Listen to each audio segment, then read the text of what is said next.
Fala, meus elétrons, tudo positron? Na última aula a gente começou a ver o que? As propriedades periódicas. Vimos as definições das propriedades periódicas e vimos algumas, que foi o que? Raio atômico, raio iônico e energia de ionização. Na aula de hoje a gente vai ver outras propriedades. Vamos lá? Eletroafinidade. O que é eletroafinidade? Ou também chamado de afinidade eletrônica.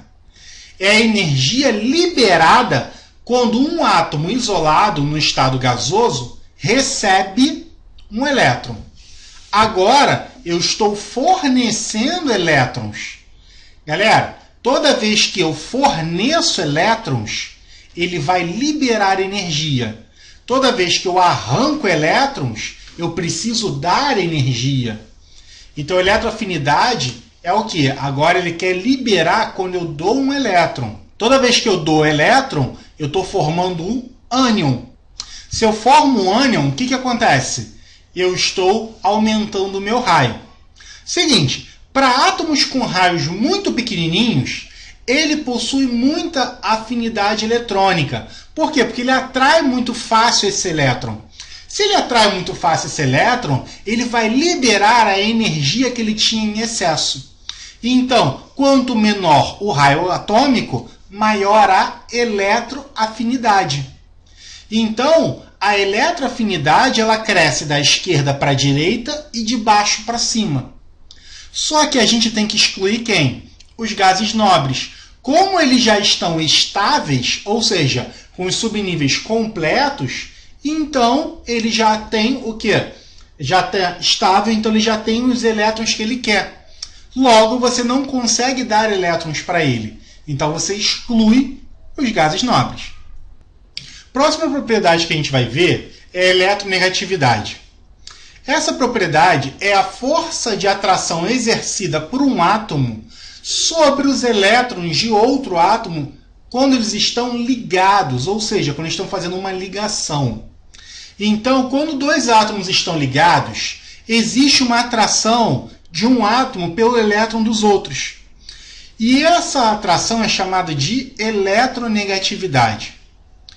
Quanto menor for o raio atômico de um determinado átomo, maior a sua eletronegatividade, ou seja, mais ele vai atrair os elétrons do outro.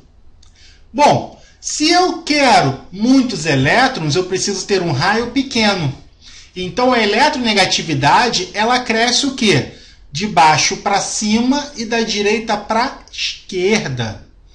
E você sempre exclui também o quê? Os gases nobres, porque eles não querem elétron dos outros. Beleza?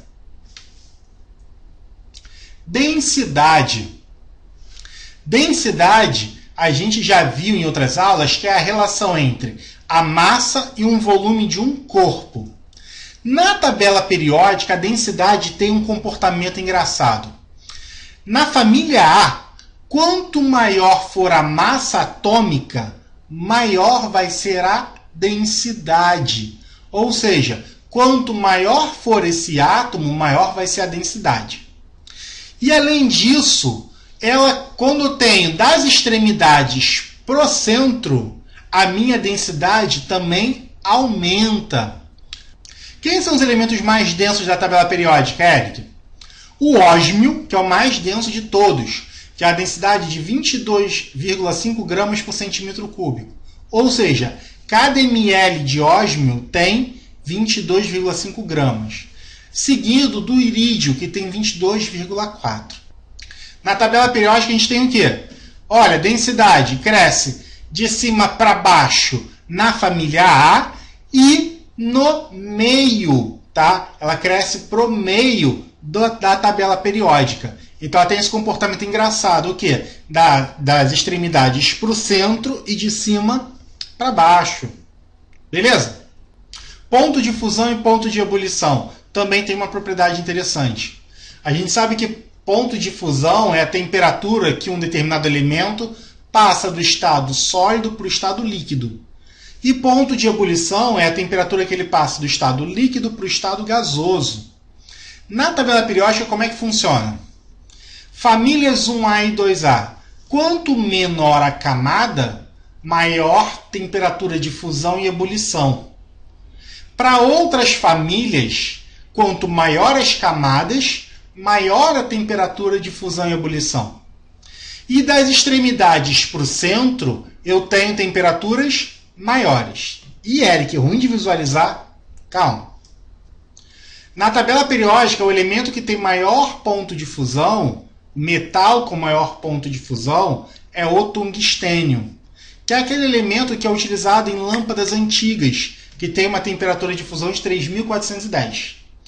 Depois dele, a gente tem o elemento com maior ponto de fusão de todos, que é o carbono. Tá? O carbono ele tem propriedades muito interessantes, porque ele consegue se ligar a muitos outros elementos. Então, ele tem o maior ponto de fusão e ebulição. Fusão de 3.550 e ebulição de 4.287. Na tabela, a gente tem esse comportamento aqui, olha. Família 1A e 2A de baixo para cima, e o resto da tabela, o quê?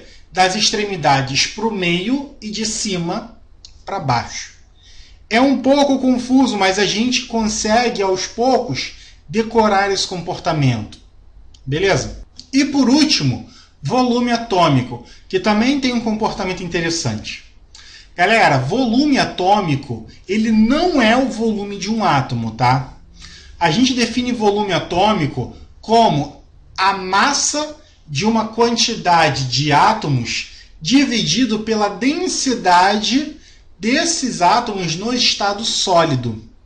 Então, a gente está falando de um volume de uma quantidade, tá? Não é de um único átomo. Bom, para uma mesma família, o volume ele aumenta com o aumento do raio atômico. Ou seja, quanto maior o raio atômico, maior o volume atômico. Ou seja, o volume atômico cresce de cima para baixo. No mesmo período, o volume atômico cresce do centro para as extremidades. Ou seja, aqui, ó, ele cresce do centro para as extremidades e de cima para baixo. Beleza? Então é isso, galera. Na aula de hoje a gente viu a ideia de propriedades periódicas, segunda parte. Vimos a afinidade eletrônica, eletronegatividade, densidade, temperatura de fusão e volume atômico. Muito obrigado, até a próxima. Beijos no elétron!